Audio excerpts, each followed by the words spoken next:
নমস্কার বন্ধুরা, সোমার পাঁচমেশালি থেকে আপনাদের সবাইকে স্বাগত। আজকে আমি বানাতে চলেছি সাবুর পোলাও। চলুন দেখে নেওয়া যাক আজকের এই সুন্দর রেসিপিটি।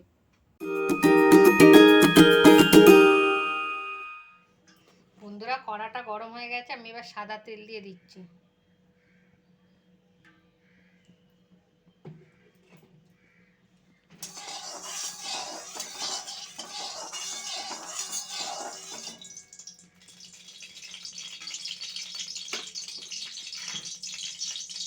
এরপর একটা শুকনো লঙ্কা,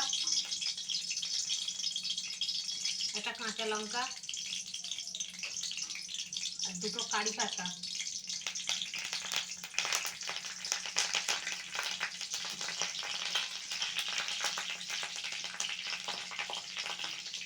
আলুটা গাজরটা ছোটো ছোটো করে কেটে রেখেছি, এগুলোও ভেজে নিচ্ছি একসাথে।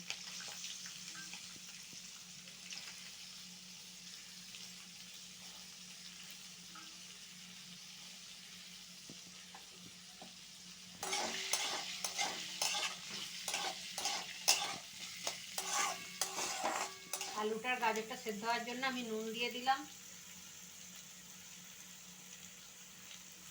আর অল্প হলুদ গুঁড়ো দিয়ে দিলাম, দিয়ে এটা একটু ভালোভাবে ভেজে নেব।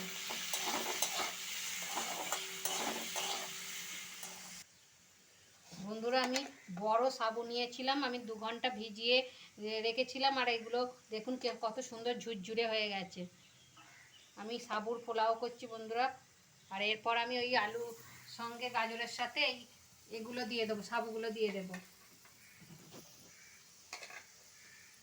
আর বন্ধুরা, যারা সাবু মাখা খেতে পছন্দ করেন না, এরকম একটু ঝাল ঝাল করে পোলাওটা করবেন, সাবুর খুব ভালো লাগবে। আর এরকম গরমকালে তো প্রচণ্ড এখন গরম, এই গরমে লুচি পরোটা কারোই খাওয়াটা উচিত না। এরকম পোলাওটা বানিয়ে খাবেন। আর রোজ রোজ ডালিয়াও ভালো লাগে না, উপোস তো এই গরমকালেই বেশি হয়, আর উপোসের দিনে সবসময় ডালিয়া খেতেও ভালো লাগে না। যারা আমার মতো লুচি পরোটা খান না কিংবা সাবু ভেজানোটা পছন্দ করেন না মিষ্টি মিষ্টি, তারা এরকমভাবে একবার পোলাওটা বানিয়ে খাবেন, খুব ভালো লাগবে।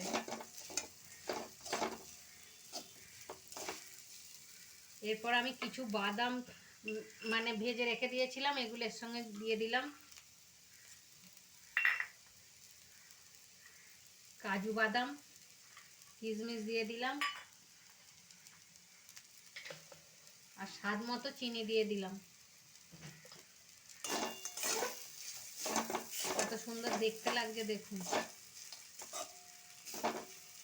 আর এটা চটজলদি হয়েও যায়, আর সাবু পেট ঠান্ডাও করে, আর এটা খুব একটা রিচ নয়, খুব ভালো খেতেও লাগবে। আর আমার সাবুর পোলাও হয়ে গেছে, আমি এবার নামিয়ে নেব। বন্ধুরা, আমার কালারফুল সাবুর পোলাও রেডি হয়ে গেছে। যে কোনো উপোসের দিনে বানিয়ে খান, খুব খেতে ভালো লাগে। আর এই প্রচণ্ড গরমে লুচি পরোটার চেয়ে ভালো।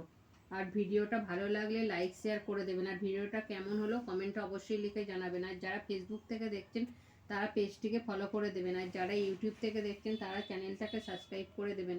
আজকের ভিডিওটা এই পর্যন্ত। সবাই সুস্থ থাকবেন, ভালো থাকবেন, আবার পরের ভিডিওতে দেখা হচ্ছে।